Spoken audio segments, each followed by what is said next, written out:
Madame, Monsieur, bonsoir. Merci de nous rejoindre à Canal Algérie pour un nouveau numéro de questions d'actu qui a le plaisir de recevoir ce soir Madame Houda Iman Faraoun, ministre de la Poste et des Technologies de l'Information et de la Communication. Nous abordons avec elle l'actualité et l'état de son secteur qui comporte plusieurs segments, dont le plus important qui est le domaine des TIC. Merci d'avoir accepté notre invitation, Madame. Bonsoir à toutes les Algériennes et les Algériens et merci de m'inviter. Alors, nous commençons notre entretien ce soir par l'événement, un grand pas aujourd'hui vers la modernisation des télécoms. Nous connaissons désormais les opérateurs à qui l'ARPT, l'autorité de régulation, a attribué les licences d'exploitation de la téléphonie mobile 4G. Alors, les avis sont partagés, je parle au niveau des experts, mais toujours est-il que la 4G ne suscite pas l'engouement qu'a connu la 3G lors de son lancement. Alors, tout d'abord, effectivement, le régulateur a annoncé aujourd'hui les résultats des appels d'offres pour le déploiement de la 4G mobile. Ça veut dire que dans quelques mois, les opérateurs seront appelés à la déployer. La durée précise dépend du contenu de leur offre qui n'est pas encore rendu public par le régulateur. Ça sera fait dans les jours qui suivent. Par rapport à l'engouement, là par contre, permettez-moi de vous contredire parce que la 3G, juste avant son lancement, tout le monde préconisait qu'elle serait un flop. D'où le calendrier de déploiement qui était très restrictif. On prévoyait que les Algériens n'adhéreraient pas beaucoup, que vu la situation de taux de pénétration qui était assez faible pour le fixe, que les Algériens ne seraient pas portés pour la 3G, que ce sera des investissements difficilement rentabilisés. Et donc on a exigé, dans le cahier de charge, que les opérateurs leur déploiement soit plafonné selon un agenda très serré. Contrairement à toutes les attentes, c'est pas le cas. Les Algériens, comme tous les autres peuples du monde, ont un engouement considérable pour les nouvelles technologies. Et la connexion mobile, aujourd'hui, qu'on le veuille ou pas, c'est l'avenir. Je pense, l'avenir, je suppose, le confirmera, la 4G sera un succès. Elle déjà maintenant, je pense que les gens, probablement dans un premier temps, une catégorie particulière des clients, notamment les clients corporate, attendent avec impatience le lancement de la 4G parce que ça permettra quand même des débits qui sont 5 à 6 fois supérieurs à ceux de la 3G, permettra un accès beaucoup plus facile et notamment l'utilisation de certaines applications qui ne le sont pas, qui n'est pas possible avec la 3G, qui aujourd'hui, de par les exigences de qualité de service qui étaient dans le cahier de charge de la 3G, c'est pas vraiment le maximum qu'on puisse avoir en matière de connectivité mobile. Je crois que c'est une ouverture maintenant pour avoir un vrai service de qualité qui peut servir dans un premier temps une catégorie des clients, qui sont les entreprises, probablement ceux qui ont besoin de la vidéo, ceux qui ont besoin de transfert de big data, et ça permettra de rentabiliser rapidement, d'avoir de grands revenus, et je suppose qu'en parallèle avec ça, c'est la loi du marché, c'est du commercial, la 3G connaîtra une amélioration de la qualité de service, et certainement une baisse des prix. Donc je pense que la conjugaison des deux, qui sera peut-être très restrictif pour la 4G dans un premier temps, parce que l'exigence c'est 10% de taux de déploiement, mais une qualité de service extrêmement élevée, permettra de rentabiliser les investissements, parce qu'il faut le savoir, les investissements de la 4G et de la 3G sont très liés. C'est pas forcément de nouveaux équipements qui seront importés, c'est une partie des équipements qui est importée, qui est réinstallée, qui est redéployée sur le même réseau de la 3G, mais ça permettra de baisser les prix de la 3G aussi. Mais toujours est-il qu'un investissement pour la 4G coûte, je citerai quelques chiffres, par exemple pour la France, ça coûte entre 900 millions d'euros jusqu'à 1,4 million d'euros. En temps de crise, est-ce qu'il était nécessaire de passer à la 4G? D'autant plus qu'on n'a pas encore un retour d'investissement sur la 3G.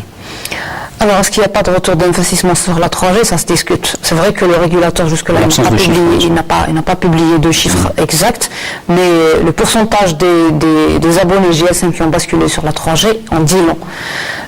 Toutefois, pour parler économie, quand il y a une crise, si vous me permettez la comparaison, quand le vent souffle, on peut soit se cacher derrière un mur, soit construire des moulins à vent et les utiliser pour produire de l'énergie. Là, notamment, on est en crise, certes, On n'est pas les seuls. Le monde subit une crise. L'expérience montre que lorsqu'il y a la crise, la meilleure chose à faire, c'est d'investir. D'investir dans l'avenir.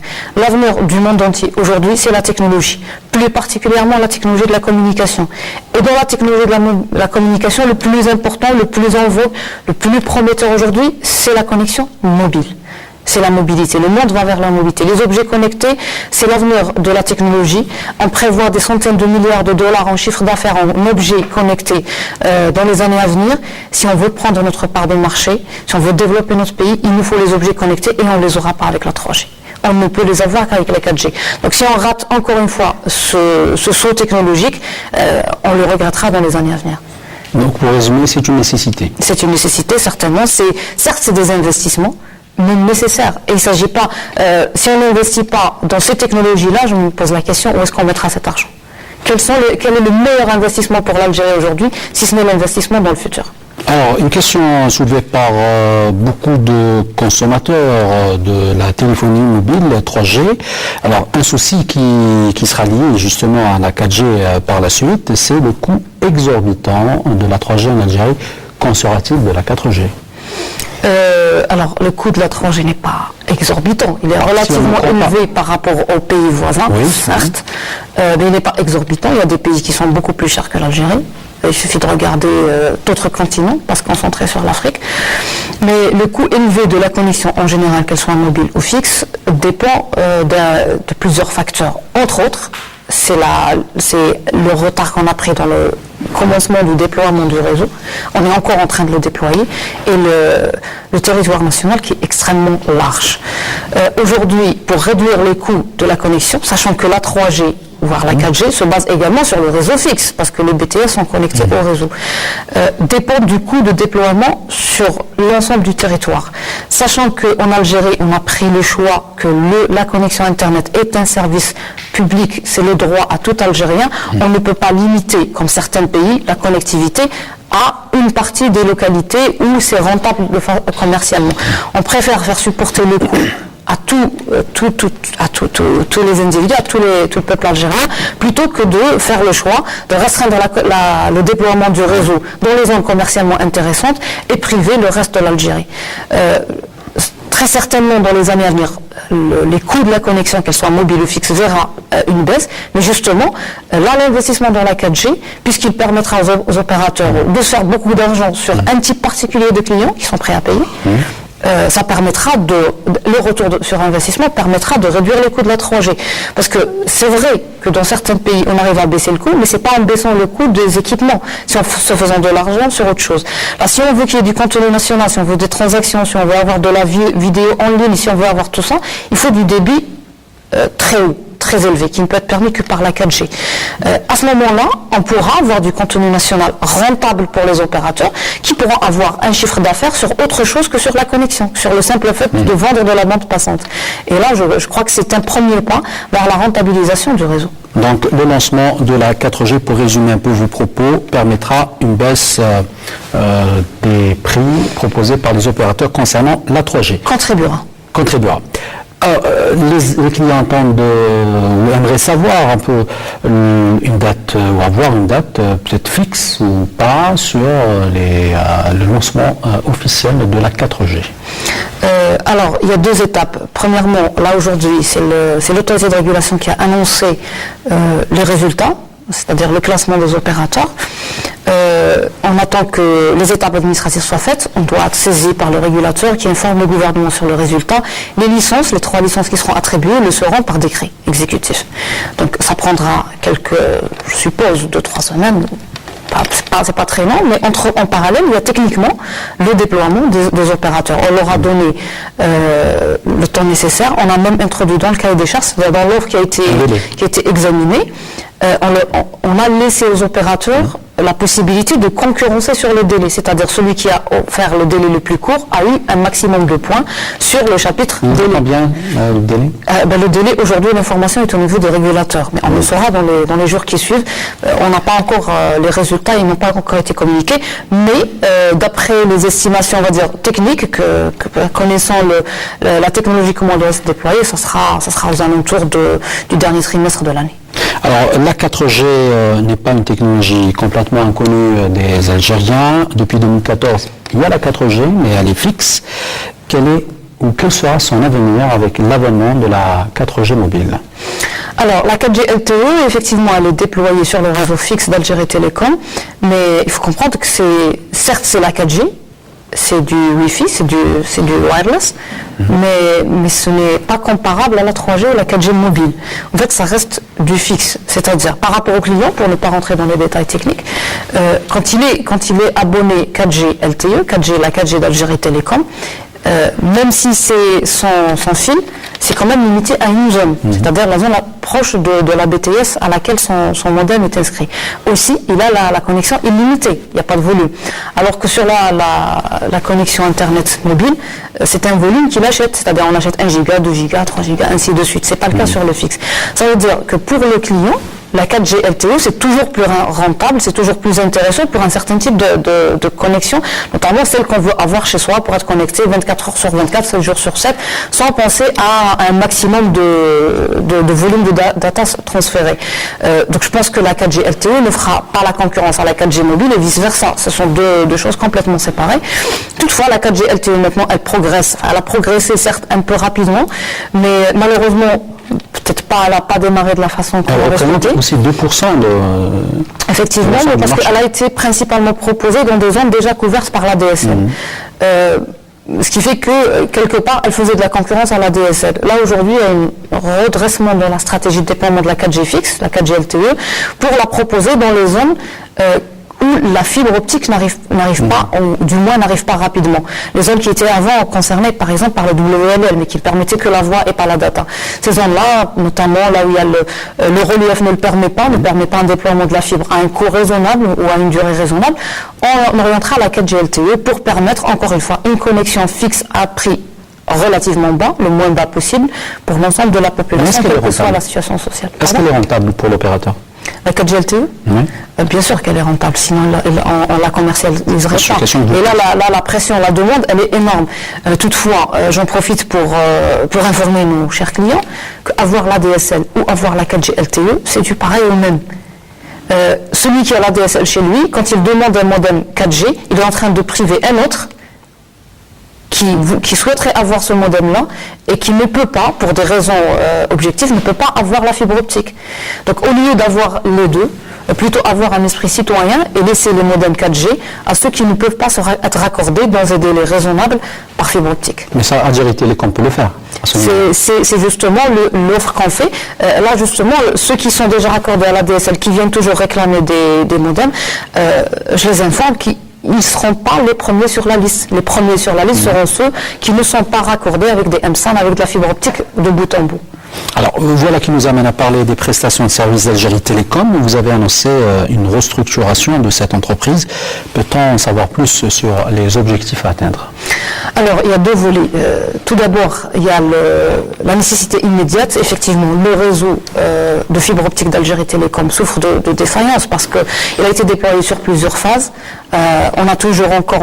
On fait cohabiter plusieurs technologies. On a le câble en cuivre, on a la fibre optique, on a plusieurs générations de câbles de fibre optique, plusieurs générations d'équipements, on a des MSAN.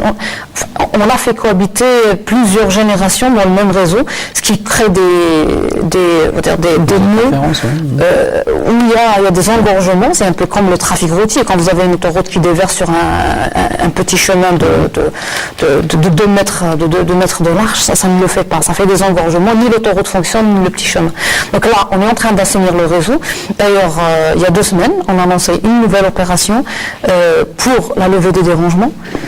On a réussi quand même, là les travailleurs d'Algérie Télécom, que je salue à l'occasion, travaillent même le vendredi pour la levée de dérangements. Il y a des milliers de dérangements qui sont réparés pendant le week-end. Parce que c'est pendant le week-end qu'on a plus de facilité d'accès, quand il y a moins de trafic. On a fait le premier week-end, c'était Alger, c'était une expérience pilote, comment on peut travailler un vendredi. Là, les travailleurs s'engagent à travailler chaque week-end sans arrêt jusqu'à ce qu'il y ait 0 dérangement sur tout le territoire national. J'en profite pour les remercier et je pense que ce sera la première étape pour régler déjà les problèmes de ceux qui sont connectés mais qui souffrent de dérangement, qui est devenu un vrai point pour Algérie Télécom, parce que non seulement les les clients sont mal servis, mais également c'est un manque à gagner à Algérie Télécom. C'est des investissements qui ne sont pas rentabilisés. Mais en parallèle avec ça, il y a la procédure, l'opération de renouvellement du réseau, de rénovation qui se poursuit. Là, certainement, dans le déploiement des équipements, il y a plusieurs phases. Il y a d'abord leur acquisition, c'est des marchés publics. Une fois acquis, après, il y a le plan de déploiement. Là, on est en plein dedans. Normalement, dans les mois qui viennent, tous les clients déjà raccordés, s'ils ne sont pas déjà sur les MSAN, ils seront basculés. Et donc je pense que les problèmes de dérangement, de micro-coupures, de débit qui monte, qui redescend, sera réglé une fois qu'on sera à 100% de l'assainissement du réseau. Et ça prendra combien de temps? Ça prendra quelques mois. Quelques mois, donc c'est-à-dire que dans quelques mois, nous n'allons plus avoir de citoyens algériens, de consommateurs qui vont se plaindre de la qualité de prestation de service, matière Internet, je pense, donc dans les mois à venir. Dans les mois à venir. Aucun client qui se plaint, ça relève de l'impossible, il faut être raisonnable. Mais l'Algérie sera à l'instar de tous les pays du monde où les gens sont connectés. Quand il y a un dérangement, c'est l'exception à la règle et c'est pas le contraire.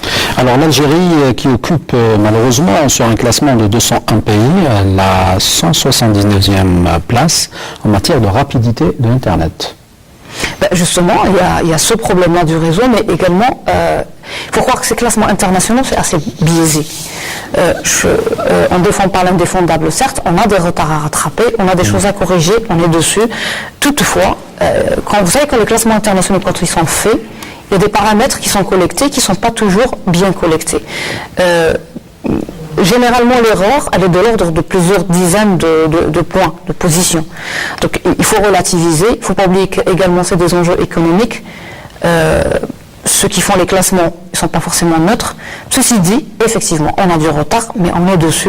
Et l'avènement d'un nouveau câble qui permettra d'augmenter la bande passante, la rénovation du réseau, l'engagement que j'ai aujourd'hui de l'ensemble des travailleurs d'Algérie Télécom pour travailler jour et nuit jusqu'à ce qu'il y ait zéro dérangement, je pense que tout ça amènera impérativement à la fin de l'année, une situation en Algérie qui serait comparable au reste des pays développés. Je vous pose cette question parce que les chiffres communiqués notamment par votre département parlent de plus de 90% qui a une connexion de moins de 2 mégas par seconde.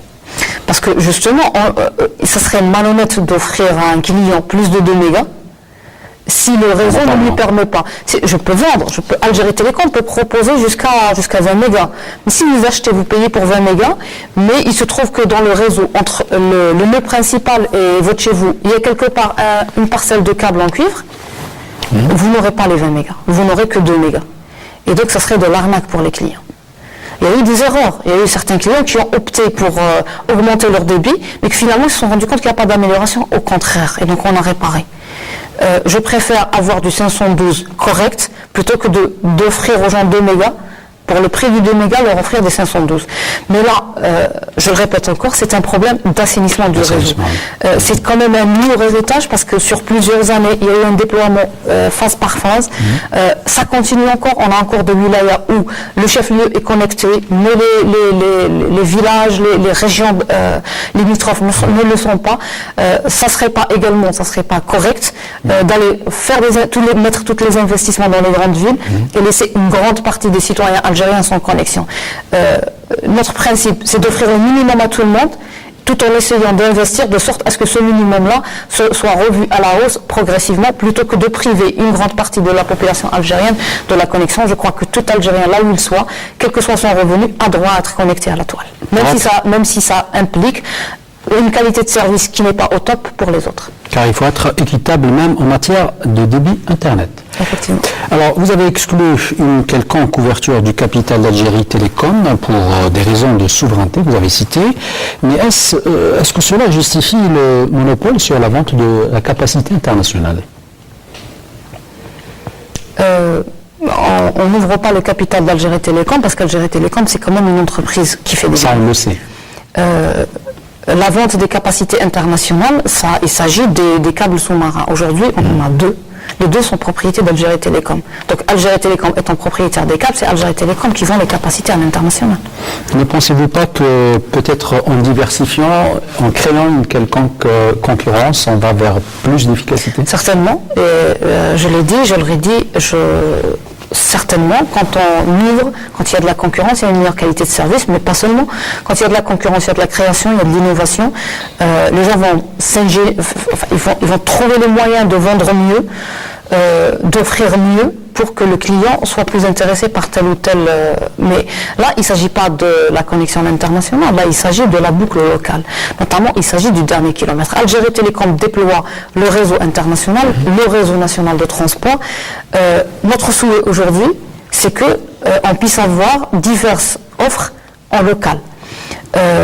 Aujourd'hui, probablement, l'annonce de la 4G mobile a fait un peu écran sur le reste, mais aujourd'hui également, je peux en faire une deuxième, qui est l'ouverture sur le Wi-Fi outdoor. Permettez-moi de vous interrompre, Madame la Ministre, le temps d'écouter l'appel à la prière pour Salat el-Aïcha, et on revient juste après.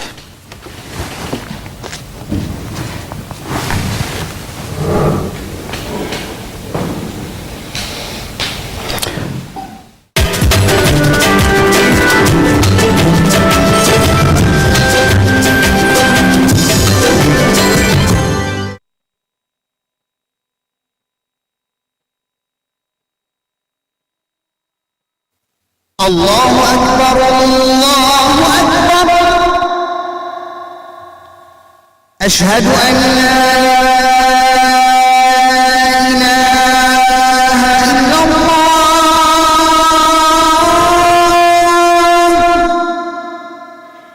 أشهد أن لا إله إلا الله أشهد أن محمدًا رسول الله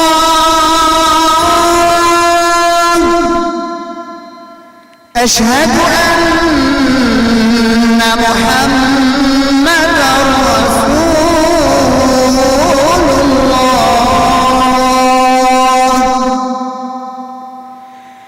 حي على الصلاة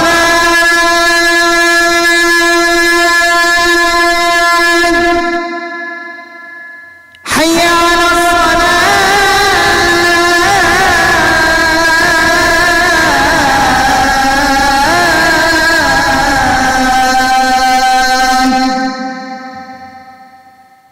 حي على الفلاح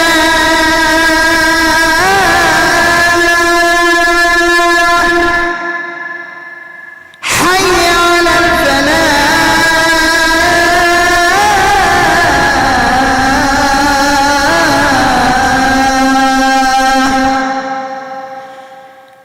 الله أكبر الله أكبر لا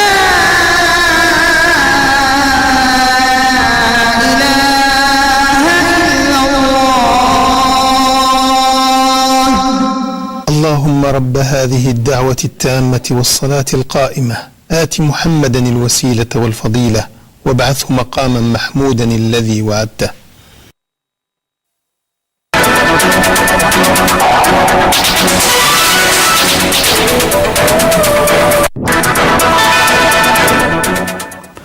Alors, on revient à vous, Madame la Ministre. Donc, on parlait du redéploiement d'Algérie Télécom sur le marché d'Internet, notamment sur le plan international. On parlait plutôt de la diversification et de la concurrence dans le marché de l'Internet. Alors, je disais qu'aujourd'hui, il y a également le cahier des charges de l'Internet qui a été revu avec le régulateur et qui permet à des petites entreprises de petite taille ou de moyenne taille de déployer l'Internet au niveau local en mode Wi-Fi, dans les lieux publics ou autres, en se basant sur le réseau d'Algérie Télécom, bien sûr, mais d'offrir un service, c'est-à-dire de connexion, mais également d'autres services, des applications aux particuliers ou aux entreprises, ce que le cahier des charges de l'Internet ne le permettait pas, puisque le monopole était pour Algérie Télécom. Je pense que c'est un premier pas vers l'ouverture pour la diversification des fournisseurs d'accès Internet. Il y a un deuxième pas que je l'espère sera accepté dans le projet de loi qui a été soumis, qui permettrait l'ouverture de la boucle locale d'Algérie Télécom et donc de permettre à d'autres entreprises de venir se brancher sur le réseau d'Algérie Télécom et offrir des services aux clients avec des services offerts qui seront concurrentiels et qui permettront également à ce que la concurrence booste un peu le marché de l'Internet. Toujours dans le dernier kilomètre. Certainement. Alors, l'introduction du commerce en ligne attend son volet réglementaire qui tarde à venir en attendant le dernier classement de la conférence des Nations Unies sur le commerce et le développement, CNUSED, concernant les économies couvertes par l'indice e-commerce, place l'Algérie à la 95e place, position mondiale sur 137. Oui, le commerce électronique dépend principalement du paiement électronique, le paiement sur Internet. Il y a deux volets qui jusque-là faisaient défaut. Il y a le volet technique et le volet législatif. Sur le volet technique, il y a le problème de la sécurité des transactions en ligne. Aujourd'hui, le travail qui a été fait et qui sera parachevé très prochainement, d'ailleurs en collaboration entre nos services, ceux du régulateur, Algérie Post, les banques, le géomonétique, plein de services avec le ministère des Finances, consistait à mettre en place les mécanismes techniques pour, lors du déploiement du paiement électronique, lors qu'il y ait des transactions commerciales en ligne, on puisse être sûr de la traçabilité des transactions, puisse être sûr de la confidentialité des transactions et de la protection des droits des clients en ligne. D'un autre côté, il y a le volet législatif. Effectivement, jusqu'à aujourd'hui, on n'a pas une loi sur le commerce électronique. Mais un projet a été élaboré, il est soumis actuellement au gouvernement, qui le transmettra à l'APN. Et je pense, s'agissant d'une loi assez simple, parce qu'il s'agit juste de prendre quelques points du code du commerce et de décrire comment le commerce est réglementé lorsqu'il est fait en ligne. Donc je pense que ça ne prendra pas beaucoup de temps, en tout cas je l'espère. En tout cas le temps administratif qu'il le faut. Une fois qu'on aura une loi qui protège les consommateurs en ligne, parce que c'est notre principal souci, c'est de protéger l'Algérien quand il va dépenser son argent en ligne. Il ne s'agit pas de lui permettre d'utiliser sa carte bancaire en ligne pour qu'après n'importe qui vienne l'arnaquer. Ça c'est sûr. Mais également, techniquement, il faut qu'on soit sûr de protéger son numéro de carte bancaire, son code, de protéger son compte. Tout ça, il faut le reconnaître. On n'est pas les meilleurs au monde, on n'est pas les derniers, mais on apprend et la technologie, ça se transfère. Je pense que là, on est pratiquement prêt et très prochainement, il y aura un lancement du paiement en ligne et je crois qu'on grimpera très rapidement les échelons. Et ça prendra combien de temps? Parce que depuis le temps qu'on parle du e-payment, on a perdu beaucoup de temps. Et ça paraît assez paradoxal là, du moment que nous parlons en temps de crise, de diversifier notre économie. Je peux vous répondre sur le volet technique. Sur le volet technique, là, c'est possible. Parce que, là, je vous donne un exemple. Algérie Post vient de lancer son service NUI. Je ne sais pas si vous avez suivi, le service NUI, c'est vous proposez avec votre mobile, vous pouvez payer de votre compte CCP, vous payez un service d'un facteur qui vous ramène vos courses à la maison ou qui fait tel ou tel service pour vous. Bon, pour le moment, c'est une opération pilote sur la wilaya de Tipaza, mais qui sera prochainement généralisée. On attend juste de voir quelques indicateurs sur la réactivité des clients pour pouvoir mieux les servir. Mais pour vous dire que techniquement, aujourd'hui, on est capable de le faire. Toutefois, il y a la position du Conseil de la monnaie et du crédit qui doit agrémenter les cahiers des charges parce que là, il s'agit de transactions d'opérateurs publics à public, c'est-à-dire c'est Algérie Post, c'est sur le compte CCP. Maintenant, pour diversifier les commerçants et d'aller au-delà du paiement des factures, il me semble important d'avoir la loi. La loi passera à l'APN. Je ne pense pas que je suis en mesure de vous dire combien de temps ça prendra à l'APN. Ça prendra le temps nécessaire pour les représentants du peuple de trancher là-dessus. Donc, si on a bien compris, il s'agit notamment de volonté politique qui ne dépend pas forcément de votre département. Il ne s'agit pas de volonté, il s'agit tout simplement que les représentants du peuple ont le droit d'examiner les textes réglementaires et ils prendront le temps nécessaire pour le faire. Je vous ai posé la volonté y est, ça c'est sûr. Je vous ai posé cette question parce que ça représente quand même, sur le plan international, quelques 1 500 milliards de dollars qui a beaucoup de manque à gagner pour l'Algérie. Certainement, il compte bien prendre notre part de ce marché. Alors, beaucoup de plateformes aujourd'hui en Algérie, beaucoup de start-up dépendent justement de ce cadre législatif qui tarde à venir, mais souffrent également d'autres problèmes, notamment les questions d'hébergement sur lesquelles nous sommes aujourd'hui en retard en Algérie. Effectivement, l'hébergement en local, c'est un souci majeur. D'ailleurs, tout à l'heure, on parlait de rentabiliser les investissements en matière de réseau. La meilleure façon, voire la condition sine qua non pour rentabiliser les investissements dans le réseau, c'est de créer du contenu national. Déjà, optimiser la bande passante internationale qui consomme énormément d'argent. Parce que même quand on se connecte à sa boîte email, ça transite par le câble international et c'est dommage parce qu'on peut l'avoir en local. Il se trouve que chez Jaweb, Algérie Télécom, on peut héberger des milliers de sites. C'est un investissement qui a été fait. On a un data center qui est prêt à accueillir des clients. Probablement qu'on a un peu mal communiqué. Il y a eu un moment où les prix étaient chers, où le service n'était pas très performant. Il y a eu de l'avancement dans le service. Aujourd'hui, on est prêt. Et je pense que dans les jours à venir, on va faire une campagne médiatique pour rappeler les entreprises, même les individus, tous ceux qui souhaitent avoir leur contenu en local, à venir héberger chez Jaweb. Et je leur promets que la qualité de service n'a rien à voir avec ce qu'elle était il y a 10 ans. Et il suffit de venir et on verra. On peut accueillir jusqu'à plusieurs dizaines de milliers de sites web avec une capacité pas illimitée, mais vu le contenu actuel, on en est à moins de 1%. Donc on peut parler d'une capacité illimitée qui sera augmentée une fois qu'on sera presque à saturation. J'en appelle juste aux clients, à ceux qui hébergent leur contenu à l'international, de venir essayer, satisfaire, rembourser. Là aussi, c'est une question de souveraineté, il me semble. C'est une question de souveraineté dans la mesure où, quel que soit le pays, quand on est raccordé avec un câble sous-marin, et on n'est pas le seul pays qui le soit, on dépend des aléas même naturels. Il suffit qu'il y ait une coupure comme la dernière fois. On ne l'espère pas, mais il peut y avoir des erreurs, comme le bateau qui a incisé le câble, il peut y avoir un séisme, et on est coupé. Et c'est le blackout. Et tous les données ne sont plus accessibles. Par contre, s'ils sont en national, s'ils sont hébergés chez Jaweb ou autres, j'espère qu'il y en aura d'autres, même des privés, je les invite à investir dans les data centers pour l'hébergement en local.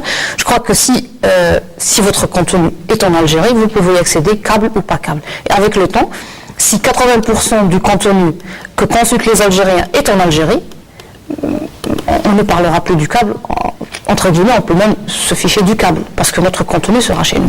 Peut-être même que les entreprises internationales, là on les a appelées, on attend leurs répondants, ils peuvent venir héberger leur contenu en Algérie.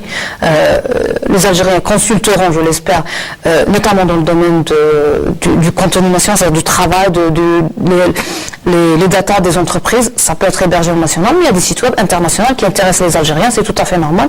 On espère qu'on aura de l'investissement étranger qui viendra installer leur data center en Algérie, sur le territoire national. C'est une valeur ajoutée. Et c'est des conventions commerciales gagnant-gagnant. Alors, vous avez parlé d'incidents liés au câble, un nouvel incident qui n'est pas aussi grave que celui qu'on a eu il y a quelques mois. Que s'est-il passé exactement ? En fait, il n'y a pas eu vraiment un incident. En tout cas, c'est pas le câble algérien qui a été touché. Enfin, c'est pas la partie algérienne. Il faut comprendre que le 6004, le câble qui part de Annaba, c'est pas un câble algérien, c'est un consortium. Il y a plusieurs pays qui en sont propriétaires. C'est une copropriété entre plusieurs pays. D'ailleurs, il dessert plusieurs pays. Nous, quand on avait une coupure, pendant la période où on faisait de la maintenance, il fallait éteindre et rallumer l'énergie. Et ça causait des perturbations dans les autres pays. C'est pour ça qu'on les informe de la maintenance. Pareil, quand il y a des soucis de maintenance dans d'autres pays, on a des perturbations. C'était assez minime, c'était quelques heures, mais on a préféré informer les gens parce que c'était pendant une journée ouvrable. Il s'agissait juste d'opérations de maintenance, notamment à Marseille, mais je pense dans d'autres pays aussi, qui étaient programmées, annoncées, et là, mais au niveau de l'atterrissement en Algérie, il n'y a eu aucun problème. Par contre, si vous permettez, l'Orval, le câble qui va partir d'Oran vers Valence, c'est une propriété 100% algérienne, et donc on n'aura pas de copropriétaire, on n'aura normalement pas de souci pour en faire la maintenance en national. Alors, exporter Internet pour l'Algérie, c'est possible de par notre position géographique Certainement, c'est un volet économique qui est très très lucratif, qu'il est très nécessaire, qu'il est extrêmement nécessaire d'aller exploiter, et on va vers ça. Nous, aujourd'hui, on est raccordé par des câbles sous-marins qui nous raccordent à l'Europe et par là au reste du monde. La bande passante consommée par les Algériens, Algérie Télécom, la paye en euros et c'est extrêmement cher. Les autres pays africains, certains sont connectés via des câbles qui passent par l'océan. La connexion terrestre est beaucoup plus sécurisée. Et sur ça, qu'on souhaiterait tabler dans l'avenir, une fois qu'on aura quelques terrains en plus, avec le câble Orval et Alval, c'est-à-dire Oran-Valence et Alger-Valence, on pourra, avec la continuité du câble qu'on a fait entre Alger et Ain Gzem, faire une campagne auprès des pays africains qui veulent se connecter, et je suppose qu'ils seront nombreux, à leur servir de la connexion sur nos câbles sous-marins via la ligne Alger-Ain Gzem, et on pourra vendre la connexion vers l'Afrique. Ça sera de la rentabilité économique. On va faire une rentrée de devises, et en même temps, on va rentabiliser notre investissement sur le câble Orval, qui était quand même la maudite somme de 26 millions de dollars.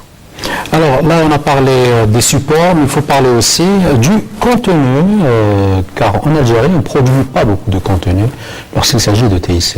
Effectivement, on ne produit pas assez. Et là, par contre, moi, je fais confiance à la jeunesse algérienne.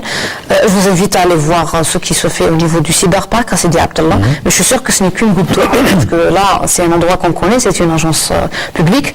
Et donc, je vois, quand je regarde, on a plusieurs problèmes en matière de gouvernance, d'administration électronique, d'amélioration, de modernisation dans les secteurs, et chaque problème doit avoir une solution numérique. Et quand on se pose la question, quand je vais à Sidi Abdallah, je trouve qu'il y a déjà un jeune qui a une solution toute prête.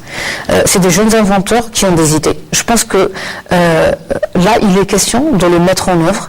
D'ailleurs, sur le fonds d'appropriation des usages des technologies, le TIC, le FOTIC, on a lancé 30 projets avec les différents départements ministériels. Il y en a qui sont déjà mis en œuvre, notamment avec la santé, avec l'éducation, avec les finances.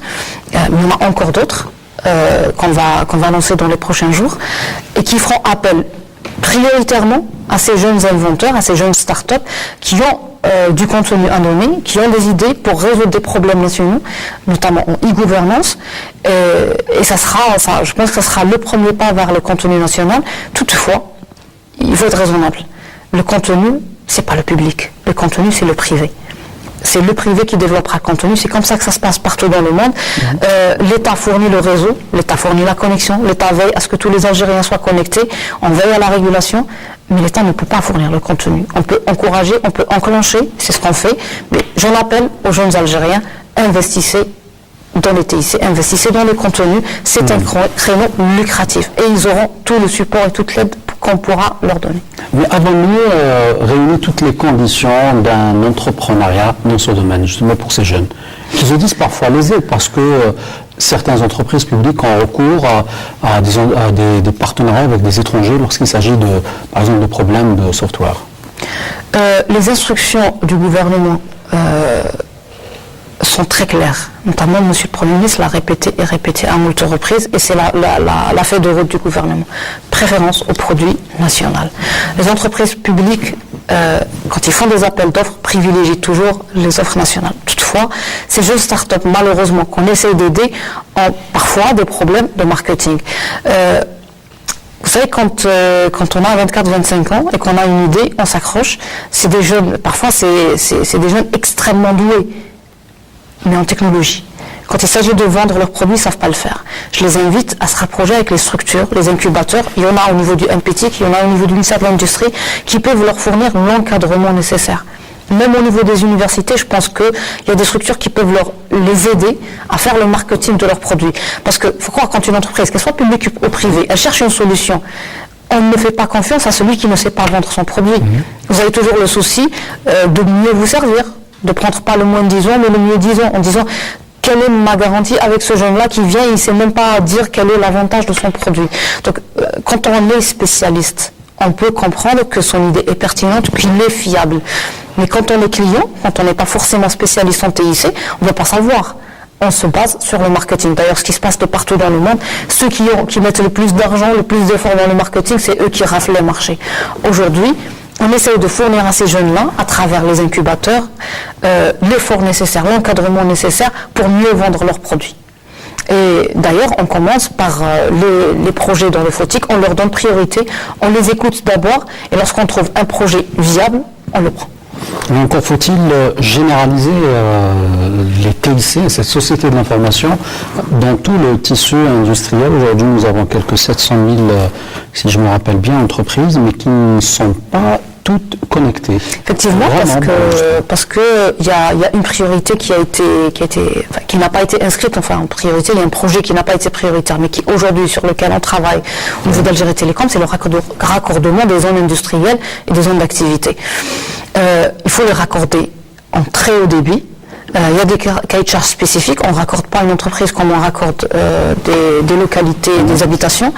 Là, aujourd'hui, les cahiers de charges sont en phase de finalisation. On raccordera préférentiellement les zones industrielles et les zones d'activité, les zones commerciales, au très haut débit.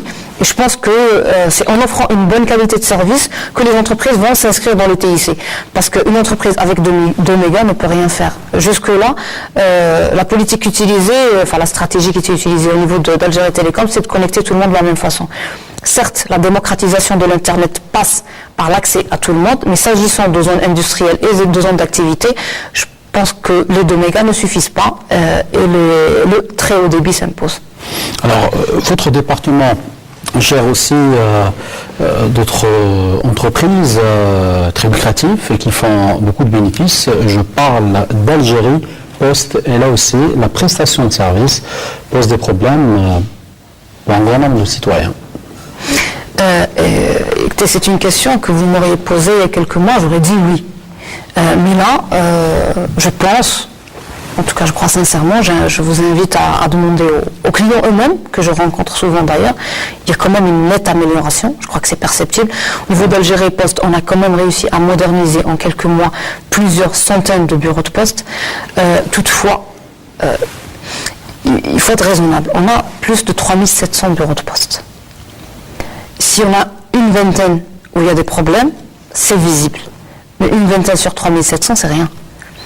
Zéro problème, c'est du domaine de l'impossible, il faut être raisonnable. Il y a toujours des problèmes. On est toujours derrière, on essaie toujours d'assainir, mais c'est le petit défaut qui est visible parce que le reste fonctionne. Si les milliers de bureaux de poste ne fonctionnaient pas, Algérie Poste aurait coulé. Là, c'est pas le cas. Algérie Poste va vers l'avant. On a modernisé tous les bureaux de poste, ils sont tous connectés en IP. Les anciennes installations, c'est bon, on en a fini avec. On a informatisé, on a offert les bureaux, les guichets uniques, donc pratiquement 80% des bureaux de poste, et ça continue, on arrivera à 100%. Il ne faut pas oublier également que malgré qu'on a 3700 bureaux de poste, on en ouvre presque chaque mois, parce qu'il y a de plus en plus de localités. Il y a encore des localités qui sont où il n'y a pas de bureaux de poste suffisamment. C'est un défi au quotidien. Mais il faut reconnaître qu'il y a de l'effort. Ceci dit, il y a un avantage majeur qui arrivera avec le paiement électronique, c'est que le réseau existant sera suffisant, on n'aura plus besoin de l'étendre encore plus. Quand vous avez un bureau de poste qui accueille 27 000 clients, si tous ces clients-là viennent pour retirer tout leur argent, certainement il y a un problème. Certainement, même si on travaille 24 heures sur 24, il y aura un problème. Mais si les 27 000 clients utilisent leur argent en ligne et viennent de temps à autre retirer un peu de monnaie pour les petites affaires courantes de tous les jours, je crois que ce problème disparaîtra. C'est également, à mon avis, inutile d'investir plus dans les installations physiques lorsqu'on sait que dans quelques mois, on passera vers le numérique. Je crois que là, aujourd'hui, Algérie Poste a quand même fait des progrès énormes. L'année dernière, la rentrée sociale, le mois de Ramadan ont été très bien assurés. Cette année, je promets à nos clients que ça sera encore mieux. J'espère que il n'y aura pas de problème. Il n'y aura absolument aucun problème. On est déjà sur un projet, sur un programme spécial pour le mois de Ramadan et pour l'Aïd, Inch'Allah, pour la saison estivale également. Toutefois, il ne faut pas voir lorsque un bureau de poste il y a un problème ponctuel, il ne faut pas généraliser sur les 3700 qui restent. Et je crois que dans les années à venir, le problème qu'on a très courant en Algérie, cette vision qu'on a des bureaux de poste comme des endroits où il y a toujours la chaîne, disparaîtra tout simplement des mémoires parce qu'on passera au commerce électronique. Alors, des citoyens se plaignent du temps administratif qu'Algérie Poste prend pour rembourser ses clients arnaqués par des tierces personnes. Là également, il y a quelques problèmes au niveau de la réglementation, au niveau procédural qu'il faut régler. On est dessus. Normalement, ça devrait changer. Même, il y a une petite partie qui sera réglée via la loi. Il y a une partie qui est réglée au niveau de la procédure interne d'Algérie Post. S'agissant quand même de plus de 20 millions de comptes, c'est des procédures assez lourdes qui prennent un peu de temps pour leur assainissement. Mais là, encore une fois, dans les semaines à venir, l'assainissement aura donné ses résultats. Je vois-t-il qu'Algérie Post... Si je peux continuer aussi, il y a également une exagération dans les chiffres, une exagération dans l'estimation du problème, parce qu'il m'a été donné d'examiner de très près plusieurs requêtes de citoyens qui se disent arnaqués, qui veulent être remboursés. Mais là, ce n'est pas de la responsabilité d'Algérie Post. Vous savez, quand vous perdez votre chéquier et que vous ne l'annoncez pas, ou quand vous donnez un chèque signé à un parent et qu'il va débiter plus que la somme que vous lui avez autorisée, ce n'est pas le problème d'Algérie Post. Quand vous venez de retirer votre argent et que vous êtes agressé dans la rue, ce n'est pas le problème d'Algérie Post. Quand on vous prend plusieurs millions sur votre compte, là, effectivement, Algérie Post est tenue de rembourser et elle rembourse. Dans les plus brefs délais. Dans les plus brefs délais, qu'on souhaite plus bref pour la qualité de service, ça c'est clair. Mais dans le projet de loi, on prévoit de les raccourcir à un minimum administratif, c'est-à-dire la durée que prend le remboursement. Enfin, il faut prouver que ça a été débité sans signature de chèque, mais je vous promets que dans, je dirais pas la moitié, un peu plus, mais dans les cas que j'ai examinés, il ne s'agissait pas de retrait frauduleux d'Algérie Post, mais il s'agissait de clients qui malheureusement, parfois c'est de vieilles personnes que malheureusement ne sont pas bien accompagnées et qui donnent leur chéquier à tierces, qui les remplissent frauduleusement. Parfois c'est des gens qui perdent leur chéquier, quand on vérifie, on trouve que le retrait a été effectué avec un chèque signé, mais on ne l'a pas annoncé, on n'a pas donné le numéro. Les Algériens n'ont malheureusement pas le réflexe de noter le numéro de série de leur chèque. Et donc quand ils les perdent, ils ont du mal à déclarer quels sont les chèques qu'ils ont perdus et qui ne devraient plus être encaissables. Alors, le transport des colis, tout le monde se souvient de votre coup de colère sur la qualité de service. Les choses sont-elles améliorées depuis? Certainement. Là, on a quand même rénové les installations, on a plus de surveillance vidéo, mais également, vous savez, là, il était question un peu de donner un signal fort. Mais la situation n'allait pas aussi mal que j'ai bien voulu le montrer. C'était juste parce que moi j'étais au centre de colis postaux d'Alger. Il y en a dans différentes wilayas, notamment les villes côtières. La situation relativement dégradée n'est pas forcément au niveau des centres de colis postaux principaux. C'est le réseau de distribution on est mal servi. Vous savez, quand vous avez des centaines, voire des milliers de colis qui s'entassent, c'est très difficile de les conserver. Après, c'est très difficile de les acheminer. Aujourd'hui, on est en train d'optimiser le réseau, mais également d'optimiser l'adressage. Un colis qui arrive pour Cuba, il n'y a pas de raison pour qu'il parte à, je sais pas, à Antalya avant d'être réacheminé vers Cuba. Ça, c'est des algorithmes d'optimisation qui sont assez simples. Mais vu comme le réseau a augmenté, le nombre de clients a augmenté, le nombre des Algériens a augmenté, les usagers d'Algérie Post, le nombre a explosé.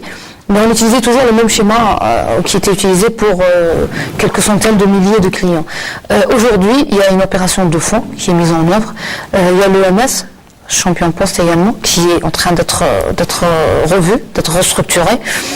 Et je pense qu'en plus des opérations d'urgence qui ont été mises en place et qui ont permis d'améliorer le délai de service, le délai de livraison, qui était de quelques semaines à quelques jours, prochainement, et on l'espère encore mieux avec l'avènement du commerce électronique, là où Algérie Post aura un grand marché de livraison, je pense qu'on passera tout simplement aux normes internationales qui sont de 3 jours maximum et de 48 heures minimum. Parce qu'il s'agit aussi de récupérer un marché qui est aujourd'hui entre les mains d'un opérateur, une multinationale qui opère ici en Algérie.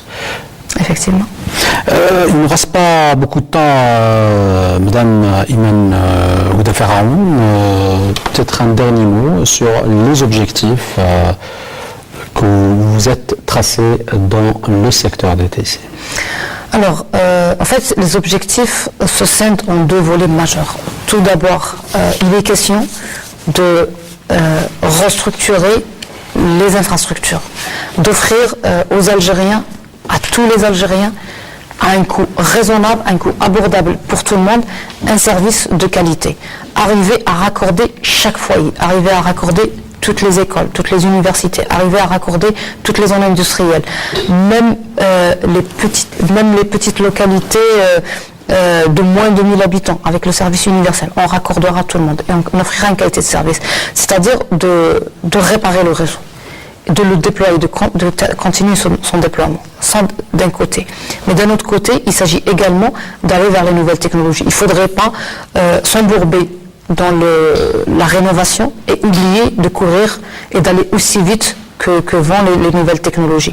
Et là, tout à l'heure, vous avez dit que le principal volet, c'est les TIC, mais en fait, le principal volet, à mon sens, c'est la Poste. Parce que la convergence technologique aujourd'hui amène les services financiers vers les TIC. Et donc, je crois que Algérie Poste, c'est un cheval de bataille pour un meilleur service financier et TIC en même temps. Là, si vous regardez la tendance de par le monde, les meilleurs opérateurs TIC sont en train de se reconvertir pour des services de e-commerce et des services financiers. Je pense qu'il ne faut jamais perdre de vue l'avenir, jamais perdre de vue les IoT, les objets connectés, la 4G, la 5G qui pointe son nez très prochainement, aller vers l'avant, se déployer à l'international, offrir la meilleure qualité de service aux citoyens, ça c'est clair.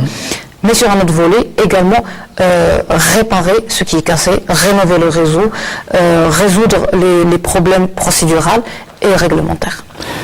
Madame Houda Iman Faraoun, ministre de la Poste et des Technologies de l'Information et de la Communication, merci d'avoir répondu à nos questions. Merci à vous également, Madame, Monsieur, de nous avoir suivis en espérant vous retrouver la semaine prochaine pour un nouveau numéro de questions d'actu. Je vous dis au revoir et bonsoir.